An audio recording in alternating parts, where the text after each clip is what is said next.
Hi everyone, welcome back to our channel Insiders Vault. तो चलिए देख लेते हैं आने वाले दिन में गोल्ड बिटकॉइन किस तरीके से मूव कर रहा है, कर सकता है। तो अभी देख रहे हो, अभी सिनेरियो के हिसाब से गोल्ड बिटकॉइन एक बहुत अच्छा खासा जोन पे चल रहा है और हो सकता है आने वाले दिन में ये एक बहुत अच्छा सा मूव दे दे। मैं ज्यादातर बिटकॉइन को ही फॉलो करूंगा नेक्स्ट वीक में, क्योंकि यहाँ पर एक बड़ा सा मूव हो सकता है नेक्स्ट वीक में। तो अभी देख रहे हो बिटकॉइन कहीं ना कहीं 1,03,000 के आसपास चल रहा है। तो अभी इसको हम लोग प्लान कैसे करेंगे वो आप लोग देखो। तो पहले जो आने वाले वीक में जो पिछले वीक गया था उसका जो व्यू किया तो आप लोग देख लो। मार्केट कहीं ना कहीं यहाँ पर एक शार्प सेल हुआ, होने के बाद यहाँ पर कुछ दिन साइडवेज रहा। उसके बाद मार्केट एक बार अपसाइड की तरफ स्पाइक लगाया।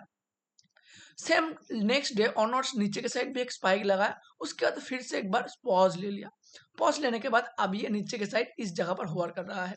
तो अभी हम लोग इसको प्लान कैसे करेंगे वो आप लोग देख लो।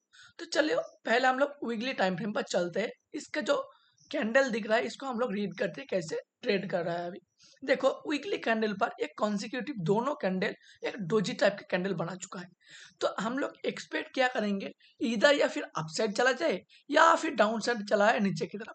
बट यहाँ पर आप लोग ट्रेड कैसे करोगे आप लोग देख लो। मार्केट यहाँ पर कहीं ना कहीं अपसाइड की तरफ एक शार्प मूव दिया और मूव देने के बाद इस जगह पर ये जोन पर एक साइडवेज जोन पर बना दिया। अपसाइड की तरफ ये अभी भी ट्रेड कर रहा है। तो कुछ लोग तो यहाँ पर बोलेंगे मार्केट अपसाइड पे गया, यहाँ पर कुछ देर पॉज ले रहा है, ये हो सकता है और एक बार अपसाइड की तरफ ब्रेकआउट दे दे। और जब भी ये 1,10,000 के आसपास ब्रेक करेगा, हो सकता है एक बार 1,20,000 1,25,000 इस जोन के आसपास जा सकता है। बट यहाँ पर आप लोग अगर ध्यान से कुछ चीज नोटिस करोगे तो हो सकता है कुछ अलग चीज भी दिख रहा होगा।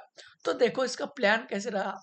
तो यहाँ पर आप लोग देखो मार्केट कहीं ना कहीं यहाँ पर अभी साइड में होने के बाद लास्ट ट्रेडिंग डे में कल का ही दिन एक अपसाइड भी गया था। उसके बाद सेम कैंडल में मार्केट 4,000 के आसपास फॉल हो गया था। तो अभी हम लोग इसको बियरिश मानेंगे या फिर बुलिश। तो ज्यादातर लोग तो इसको बुलिश ही मानेंगे, बट हम लोग इसमें बियरिश कब होंगे, ये अगर बियरिश होगा तो ये बहुत अच्छा सा फॉल हो सकता है नीचे की तरफ, वो भी हम लोग समझने की कोशिश करेंगे।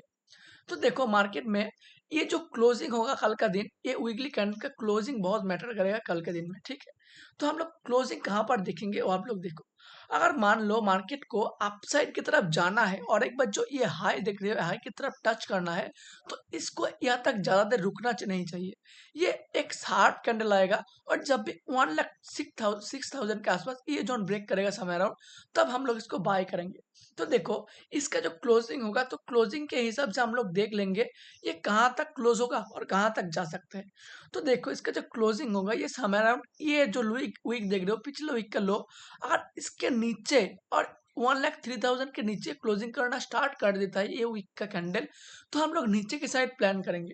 हो सकता है एक दो सेल चला जाए, पर हम लोग स्टिल नीचे की तरफ भी प्लान करेंगे। और अगर ये ब्रेक कर देता है तो मेरा जो पॉइंट ऑफ व्यू रहेगा ये नीचे की तरफ कहीं ना कहीं 95,000 तक भी आ सकता है नीचे की तरफ। क्योंकि इस जगह पर जब भी फॉल होगा यहाँ पर भी कहीं ना कहीं ऐसे रहा होगा। और कुछ लोग मार्केट जब भी नीचे आएगा इतना बड़ा बाइंग देखे उन लोग बाय ऑन डिप और मार्केट एक शार्प फॉल होते चला जाएगा नीचे की तरफ। और हो सकता है एक बार ये जो वीक देख रहे हो बड़ा सा कैंडल इसका लो तक भी आ सकता है। पर ये अगर 1,03,000 को 1,04,000 1,05,000 के ऊपर क्लोजिंग करना स्टार्ट कर देता है, तभी हम लोग उस केस में इसको बुलिश की तरफ ही मानेंगे। और जब भी 1,06,000 अगर हम लोग डेली टाइम फ्रेम पर चले जाएंगे तो लेवल बहुत अच्छे से मार्क हो जाएगा। तो देखो अगर डेली टाइम फ्रेम पर चलोगे तो डेली टाइम फ्रेम पर यहाँ पर आप लोग मार्क कर लो। जब भी ये दोनों डोजी के ऊपर ये जोन के ऊपर मार्केट क्लोजिंग करना स्टार्ट कर देगा, ये जोन के ऊपर मार्केट मार्केट क्लोजिंग करना स्टार्ट कर देगा, तभी हम लोग इसके ऊपर बुलिश होंगे। नहीं तो फिर इसको बियरिश की तरफ ही देखेंगे अगर ये इसके नीचे क्लोजिंग करना स्टार्ट कर देता है। तो इसका क्लोजिंग बहुत मैटर कर रहा है नेक्स्ट वीक में। अगर ये जोन ब्रेक कर देता है तभी हम लोग 2-250 के एसएल लेके इसको प्लान करेंगे। और प्लान कहाँ तक करेंगे, ये लो नहीं ये लो नहीं, ये शार्प अपसाइड की तरफ मूव करेगा। और जो ऑल टाइम हाई देख रहे हो 1,10,000 1,12,000 इस जोन के आसपास भी आ सकता है। तो ये अभी कन्फ्यूजिंग कर रहा है। इसका जो क्लोजिंग है वो क्लोजिंग देख के हम लोग नेक्स्ट वीक में ट्रेड करेंगे। इधर फिर डाउन साइड आएगा तो ये जब बड़ा सा कैंडल देख रहे हो इसके लो के आसपास, ये जो लो देख रहे हो इसके लो के आसपास। और अगर ये 1,06,000 के ऊपर क्लोजिंग करना या फिर ब्रेक करना स्टार्ट कर देता है, तब हम उस जोन के आसपास ट्रेड करेंगे बिटकॉइन में। तो ये तो हो गया सिंपल बिटकॉइन का व्यू। अभी आता है गोल्ड में। तो गोल्ड में अभी इंटरेस्टिंग होने वाला है। मैं अगर वीकली टाइम फ्रेम पर चला जाऊँ तो यहाँ पर आप लोगों को इंटरेस्टिंग चार्ट पैटर्न दिख रहा होगा। अगर आप लोग सिंपल प्रोबेबिलिटी के हिसाब से देखोगे तो गोल्ड में अभी क्या हुआ है, यहाँ पर देखोगे red candle green candle, red candle green candle.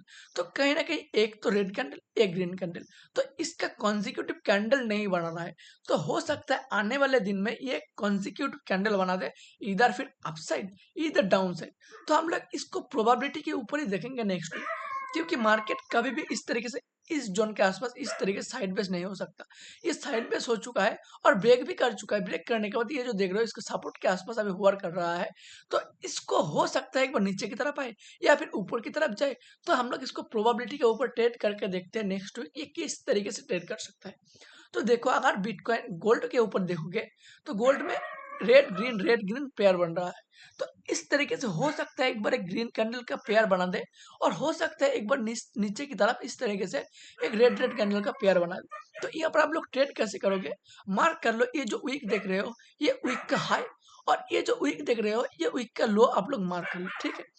अगर ये वीक का लो ये ब्रेक कर रहा है तो हम लोग इसको ट्रेड ले लेंगे। ट्रेड कितने बार लेंगे, 3 बार ट्रेड लेंगे। ये नीचे की तरफ जब भी आएगा एसएल कितना रहेगा, 5 से 10 पॉइंट का बीच में एसएल रहेगा। और टारगेट कितना रहेगा, टारगेट आप लोग होल्ड करके रख सकते हो। और नीचे की तरफ ये आया तो ये जो लो देख रहे हो, या फिर आप लोग मान लो इस तरीके से एक बियरिश कैंडल बनाना चाहिए नेक्स्ट वीक ऑनवर्ड्स।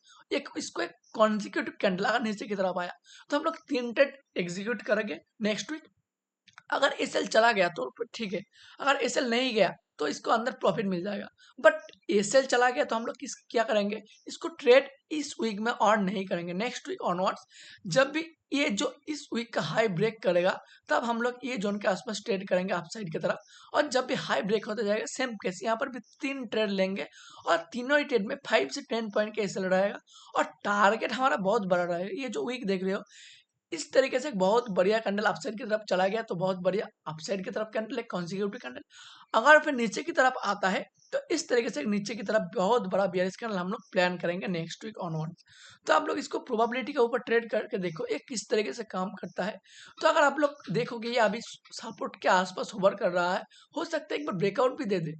तो आप लोग इसको फॉलो करो, और नेक्स्ट वीक मेरे को लगता नहीं है ये वीक ब्रेक करेगा या लो ब्रेक करेगा। हो सकता है इसके आसपास भी ट्रेड करा जाए, बट इसको हम लोग एक प्रोबेबिलिटी के ऊपर ट्रेड करके देखते हैं नेक्स्ट वीक किस तरीके से ट्रेड कर सकता है। तो यही था आज का व्यू। अगर ये नेक्स्ट वीक या फिर नेक्स्ट मंथ ऑनवर्ड्स या फिर ब्रेक करता है या फिर नीचे की तरफ आता है तो हम लोग उसको बड़ा सा टारगेट के लिए प्लान करेंगे। तो यही था आज का कुछ सिंपल गोल्ड और बिटकॉइन का एनालिसिस वीडियो। अगर वीडियो अच्छा लगा होगा तो लाइक एंड शेयर, और फिर मिलते हैं नेक्स्ट वीडियो में। तब तक के लिए बाय बाय, थैंक यू।